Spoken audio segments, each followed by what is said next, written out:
The Halifax explosion. How a 2,610-ton cargo ship accident obliterated an entire city. It was the morning of December 6, 1917, and the city of Halifax was waking to another cold winter day in the middle of the First World War. The harbour bustled with its usual wartime activity, ships coming and going with supplies and troops bound for the European front. The temperature hovered just below freezing at -2 degrees Celsius, typical for early December in Nova Scotia. A thin layer of ice had formed overnight on puddles and windows throughout the city. Children were getting ready for school, workers heading to the docks and factories, families sitting down to breakfast in homes that would cease to exist in less than 2 hours. The war seemed distant despite Halifax's critical role as the primary departure point for Allied convoys crossing the Atlantic. People had grown accustomed to the constant maritime traffic, the military presence, the sense of purpose that came from supporting the war effort. What none of them knew as they went about their morning routines was that 2 ships were about to collide in the harbour's narrowest passage, triggering the largest man-made explosion in human history before the atomic age, an event that would kill approximately 2,000 people instantly and injure 9,000 more in a city of only 50,000 residents. Halifax in 1917 was a city transformed by war. Before August 1914, it had been a modest colonial port of about 45,000 people, important regionally but hardly a major centre of global commerce. The outbreak of the Great War changed everything virtually overnight. Halifax possessed something of immense strategic value, a deep natural harbour that remained ice-free year-round, a rarity on Canada's Atlantic coast. This geographic advantage made it the ideal assembly point for merchant convoys crossing to Britain and France. German U-boats prowled the Atlantic hunting individual merchant ships, but convoys protected by naval escorts proved far more difficult to attack. Halifax became the gathering point where dozens of cargo vessels loaded with war supplies, troops, horses, ammunition and food would congregate before making the dangerous crossing together under Royal Navy protection. The transformation was dramatic and rapid. The population swelled as workers flooded in seeking employment at the expanded shipyards, munitions facilities, and military installations. Housing couldn't keep pace with demand. Families crammed into boarding houses. Temporary barracks sprang up. Rents skyrocketed. The north end of Halifax, closest to the harbour and industrial facilities, became particularly overcrowded with working-class families living in wooden houses packed tightly together along streets that climbed the steep hill overlooking the water. These wooden structures, many hastily built decades earlier, would prove catastrophically vulnerable to what was coming. The harbour itself presented a complex navigation challenge that even experienced mariners found demanding. The outer harbour opened to the Atlantic through a relatively wide entrance, but ships proceeding to the inner harbour where the docks and piers were located had to pass through a narrow channel called the Narrows, barely 500 meters wide at its tightest point. This bottleneck required careful navigation and strict adherence to maritime rules because ships heading in opposite directions had to pass each other in very close quarters. The volume of traffic made the Narrows perpetually busy and occasionally chaotic. Naval vessels, merchant ships, local ferries, tugboats, fishing boats, all shared the confined waters. The potential for collision was always present, which was precisely why strict regulations governed passage. Ships were required to stay to the starboard side, maintain moderate speed, and signal their intentions clearly. Most of the time these rules worked adequately, and ships passed safely. But the system depended absolutely on every vessel following the rules precisely, because there was virtually no margin for error in such tight quarters. The morning of December 6 brought 2 ships into the Narrows simultaneously, traveling in opposite directions, both carrying cargoes that should have triggered extreme caution. The SS Imo was a Belgian relief vessel heading outbound, supposedly in ballast but riding unusually high in the water, bound for New York to load supplies for German-occupied Belgium. The SS Mont-Blanc was a French cargo vessel heading inbound, riding low and heavy, bound for Bedford Basin where she would join an outbound convoy. The Mont-Blanc's cargo manifest read like a recipe for catastrophe. In her holds she carried 2,300 tons of picric acid, a highly explosive chemical used in artillery shells, 200 tons of TNT, 10 tons of gun cotton which was essentially nitrocellulose, and on her deck, stored in barrels because her holds were already full, 35 tons of benzol, a highly flammable fuel used in the production of explosives. Altogether, the Mont-Blanc carried approximately 2,653 tons of high explosives and flammable materials. She was essentially a floating bomb, packed with enough explosive power to level a substantial portion of a city.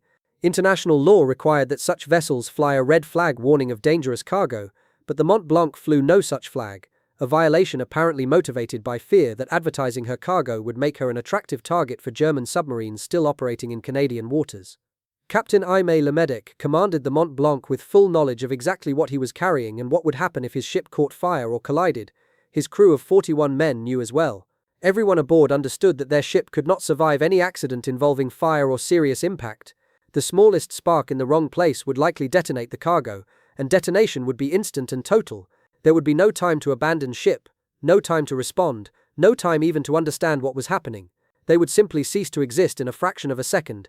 This knowledge must have weighed heavily as they navigated through submarine-infested waters from New York, then waited overnight outside Halifax harbor for permission to enter because they had arrived after dark when the anti-submarine nets across the harbor entrance were closed. They had survived the most dangerous part of their journey. They were almost to the relative safety of Bedford Basin where they would drop anchor and wait for their convoy. Just a few more kilometers through the Narrows, and they would be safe. Captain Harkon from commanded the Imo, a ship with a problematic history that morning. The Imo should have departed Halifax the previous afternoon, but had been delayed by a late-arriving coal barge. This delay meant she was entering the Narrows during the morning rush when traffic was particularly heavy, rather than during the quieter afternoon as originally planned. The Imo was a large vessel, over 5,000 tons, and she was moving faster than the informal speed limit in the Narrows, apparently because Captain Frum was frustrated by the previous day's delay and eager to make up time. Additionally, though this point remains disputed by historians, several witnesses later testified that the Imo was traveling too far to the port side of the channel, over the centerline into the space reserved for inbound traffic. The two ships came into visual contact with each other around 8:30 a.m. They were still far enough apart that collision was completely avoidable if both vessels followed standard procedures. The Mont-Blanc, entering the Narrows and seeing the Imo approaching, signaled with one blast of her whistle that she intended to pass port to port, which meant each ship would keep to its own side of the channel and they would pass each other with the Mont-Blanc on the Imo's left. This was completely standard and correct. But the Imo, for reasons that remain debated, responded with two blasts, signaling she intended to pass starboard to starboard, which meant the Mont-Blanc should move to the port side of the channel. This was irregular and placed both ships on the wrong side of the channel according to maritime rules of the road. Captain Lemedic faced a difficult decision. Standard rules said his ship should maintain course to starboard, but the Imo was signaling an intention to do something different, and she was much larger and moving faster. Ships traveling at any significant speed cannot stop quickly, and turning takes time and space. Lemedic had seconds to decide. He could maintain course and hope the Imo would correct, but if the Imo didn't correct they would collide head-on, which would be catastrophic given his cargo. Or he could comply with the Imo's irregular signal and move to port, crossing into the wrong side of the channel but potentially avoiding collision. He chose to comply. The Mont-Blanc turned to port, crossing the center line. But now, a new problem emerged. A third vessel, the American ship Clara, was approaching in the opposite direction in the correct position on her side of the channel. To avoid the Clara, the Imo turned further to port as well, moving even more decisively into the space where the Mont-Blanc was now traveling. Both ships were now on the wrong side of the channel, traveling directly toward each other. The Imo signaled 3 short blasts, the emergency signal indicating her engines were reversing, attempting to stop, but momentum carried the 5,000-ton vessel forward even as her propellers reversed. The Mont-Blanc also signaled emergency reversal and attempted to turn hard to starboard to avoid the impending collision. It was too late. Both ships were too close, moving too fast, with insufficient room to maneuver. At 8:45 a.m., the bow of the Imo struck the Mont-Blanc on her starboard side, near the forward hold containing benzol. The impact itself was not particularly violent as maritime collisions go. Ships built for ocean crossings are designed to handle substantial impacts from waves and weather. The Imo's bow penetrated perhaps 3 meters into the Mont-Blanc's hull, and the ships remained locked together for several seconds before separating. If the Mont-Blanc had been carrying conventional cargo, the collision would have been a serious accident requiring both ships to undergo expensive repairs, but nothing more. Inquiries would have been held to determine fault. Insurance claims would have been filed. Both ships would have eventually returned to service. Instead, the collision had just initiated a countdown that would end in the largest explosion in human history to that point. The impact tore open barrels of benzol on the Mont-Blanc's deck. The volatile liquid poured out and vaporized in the cold air. When the two ships pulled apart, metal scraped against metal, creating sparks. The benzol vapors ignited instantly. Flames erupted across the Mont-Blanc's deck and began spreading rapidly. Captain Lemedic and his crew understood immediately what this meant. They had perhaps 10 minutes before the fire reached the cargo holds below and detonated the 2,600 tons of explosives. There was nothing they could do to stop it. The Mont-Blanc carried no firefighting equipment adequate for a chemical fire of this magnitude. Even if they had possessed such equipment, fighting the fire would have been suicidal because any moment the flames might reach the picric acid or TNT and trigger detonation. Le Medic gave the only order that made sense: abandon ship immediately. The crew of 41 men scrambled into the 2 lifeboats and rowed frantically toward the Dartmouth shore on the opposite side of the harbour from Halifax. They rowed in pure terror, knowing that behind them their ship was a lit fuse attached to a bomb larger than any bomb that had ever been used in warfare up to that point in human history. They screamed warnings to people on shore as they rowed. They shouted in French that the ship was going to explode, that everyone needed to run, get away from the harbour. Most of the English-speaking residents of Halifax and Dartmouth couldn't understand the frantic French warnings. Some thought the crew was simply cowardly, abandoning a ship that could potentially be saved. The Mont-Blanc's crew reached Dartmouth, leaped from their boats, and ran inland without stopping to explain.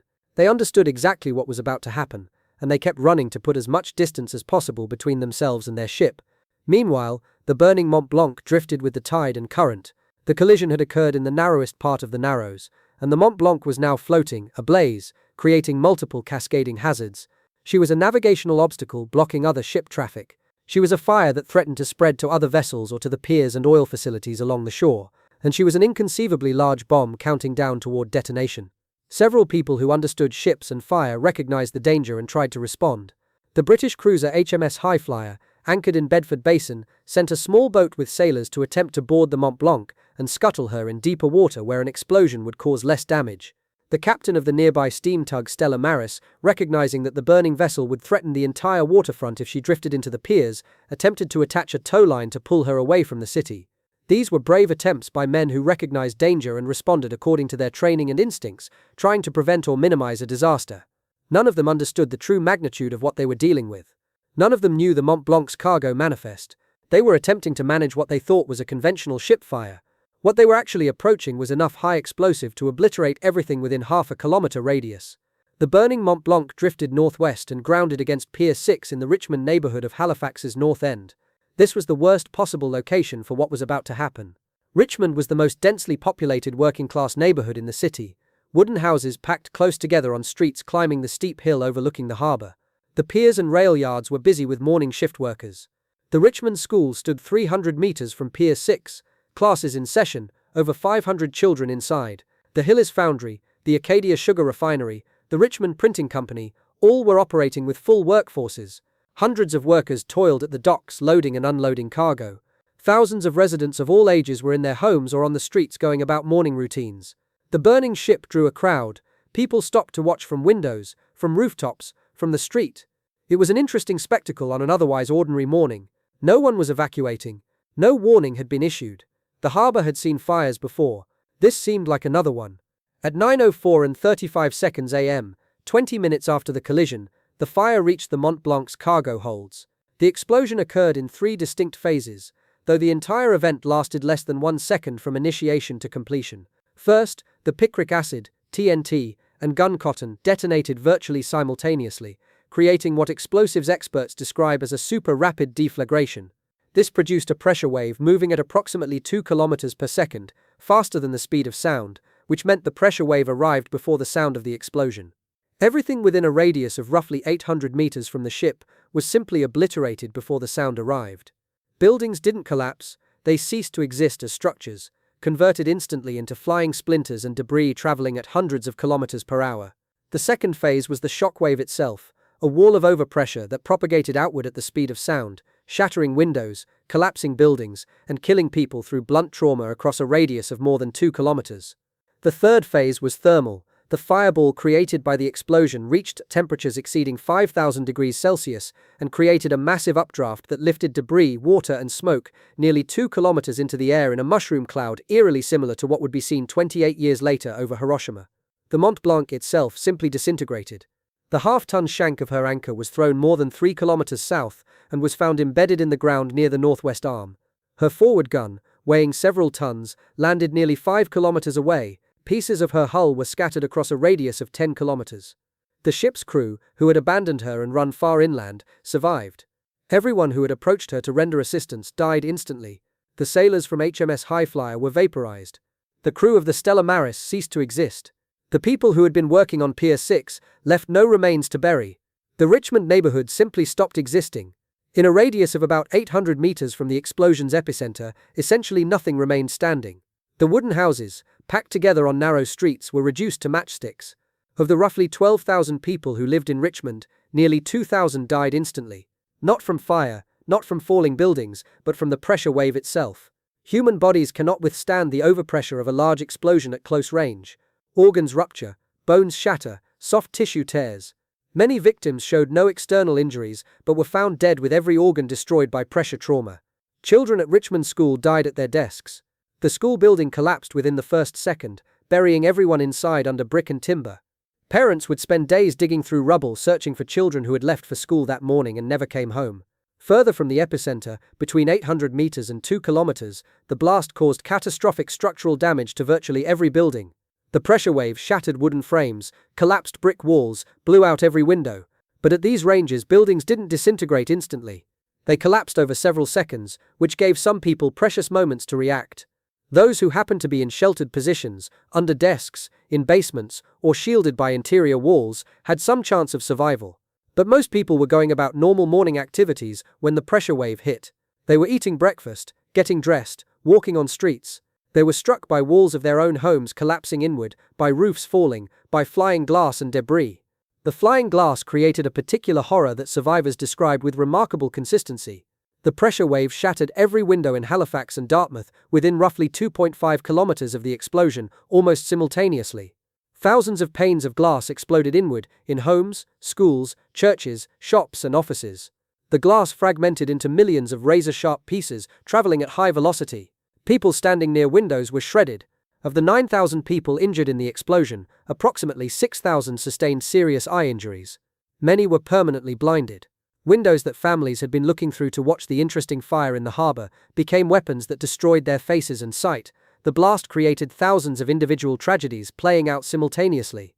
One young girl, 9 years old, had been standing at her bedroom window watching the burning ship when the explosion occurred. The pressure wave blew the window inward, and flying glass severed both of her optic nerves. She survived but was permanently blind. Her mother, who had been in the kitchen below, was struck by falling timbers from the collapsed ceiling. Her father, who worked at the docks, was killed instantly. Her 2 younger siblings survived without serious physical injury, but with severe psychological trauma. This single family's experience was replicated thousands of times across Halifax and Dartmouth, with minor variations in specifics, but the same themes of sudden death, life-altering injuries, and destroyed homes. The explosion created a tsunami in the harbor. The sudden displacement of water by the explosion and the collapse of water into the crater left by the vaporized Mont-Blanc generated waves roughly 18 meters high that radiated outward. These waves struck both shores of the harbor, carrying ships inland, demolishing waterfront structures, and drowning people who had survived the initial blast but were caught near the water's edge. The wave deposited the steamship Curracka, a vessel of over 6,000 tons, on the Dartmouth shore, roughly 100 meters inland from her original position. Smaller vessels were carried even further, found hundreds of meters from water when the waves receded. Fire followed immediately after the blast. The explosion created hundreds of ignition sources, overturned stoves, ruptured gas lines, scattered coal from heating systems, all ignited the vast quantity of splintered wood that covered the ground where buildings had stood. Within minutes of the explosion, hundreds of fires burned across the north end of Halifax. Many survivors found themselves trapped in collapsed buildings with fire approaching. Rescue was desperate and chaotic. People dug frantically through rubble with bare hands trying to reach voices calling for help. But the fires spread quickly through the debris field, and many trapped survivors died in fires before they could be extracted. The weather turned catastrophic just hours after the explosion, creating another layer of suffering. That afternoon, a blizzard moved into Halifax, dropping temperatures well below freezing and dumping over 40 centimeters of snow overnight. Thousands of people had lost their homes. They had no shelter, inadequate clothing, and many were injured. The city's response capacity was overwhelmed. Hospitals were damaged or destroyed. Medical supplies were limited. The number of injured exceeded available resources by an order of magnitude. People lay in the snow awaiting treatment that would take hours or days to arrive. Some died from exposure despite surviving the explosion. The death toll from the Halifax explosion has never been determined with complete accuracy. Official numbers generally state approximately 2,000 deaths, but this is certainly an undercount. Many entire families were killed with no one left to report them missing. Homeless people, transient workers, sailors, all died without creating official records. Bodies were vaporized or burned beyond recognition. Some people were buried in mass graves because identification was impossible. The real toll was probably somewhat higher than 2,000, but exactly how much higher remains unknown. Individual stories of survival and loss illustrated the randomness of who lived and who died. Vincent Coleman, a train dispatcher working at the Richmond rail yards, had seen the burning Mont-Blanc drifting toward the pier and understood the danger. Rather than fleeing, he returned to his telegraph key and sent a message warning an incoming passenger train to stop before entering the city. His message read simply, "Hold up the train. Ammunition ship afire in harbor making for Pier 6 and will explode. Guess this will be my last message. Goodbye, boys." He transmitted the message repeatedly until the explosion killed him at his post. The incoming train stopped miles outside the city, saving approximately 300 passengers and crew. Coleman's sacrifice became legendary, and monuments were later erected in his honor. A woman named Noble Driscoll had been home with her 6 children that morning when the house collapsed around the family. She could hear 3 of them crying but couldn't reach them through the debris. Neighbors pulled her free and found 2 children alive, but fire reached the area where another child's voice had been coming from before rescuers could dig that far.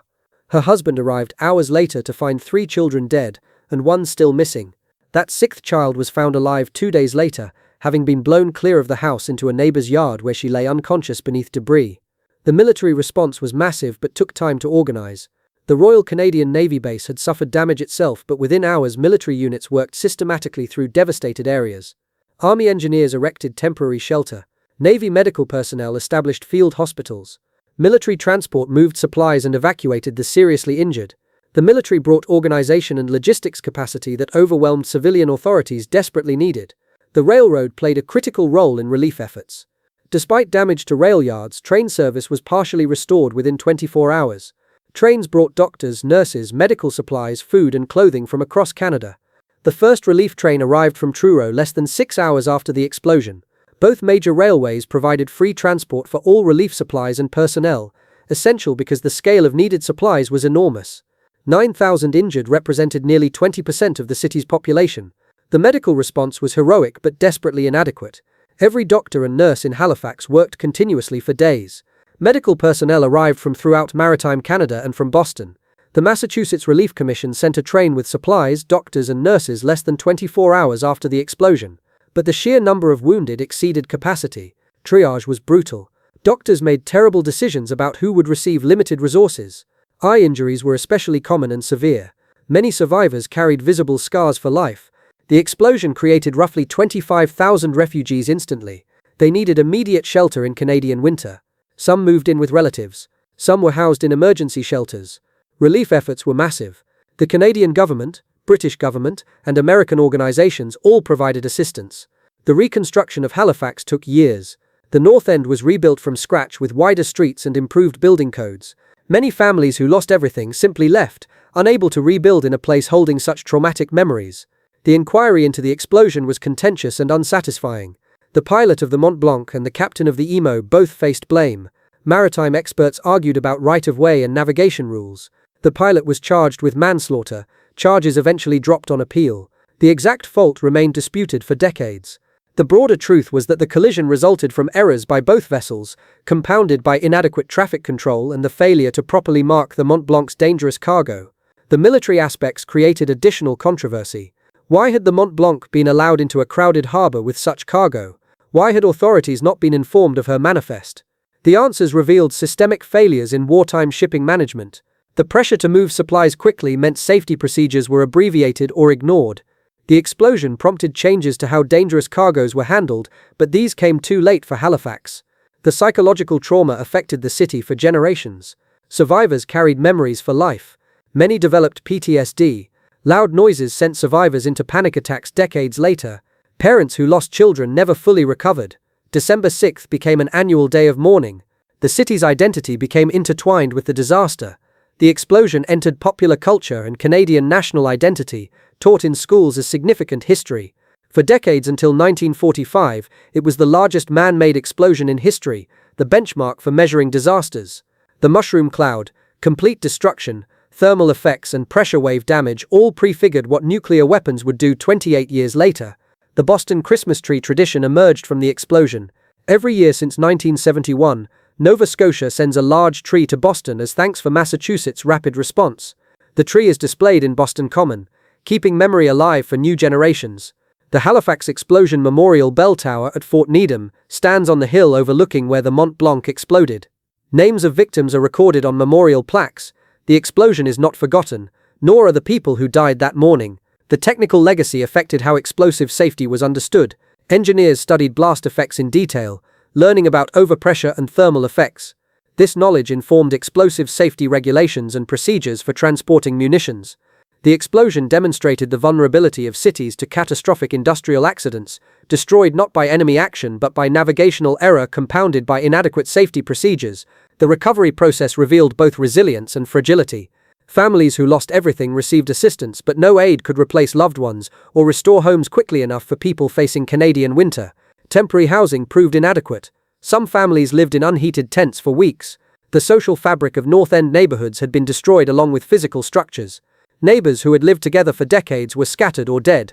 Rebuilding required reconstructing not just buildings but entire communities. Children faced particular challenges. Many had lost parents or siblings. Almost all carried psychological trauma. Schools reopened quickly to provide normalcy, but teachers reported students struggled to concentrate and startled at loud noises. Some children had witnessed horrors no child should see. Child welfare organizations worked to place orphans, but the number exceeded available family placements. The economic impact lasted years.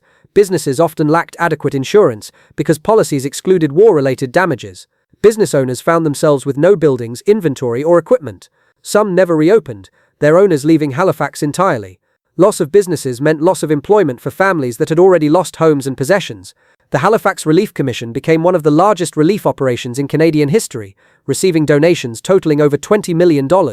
This funded immediate relief, reconstruction, medical care and pensions for widows and orphans.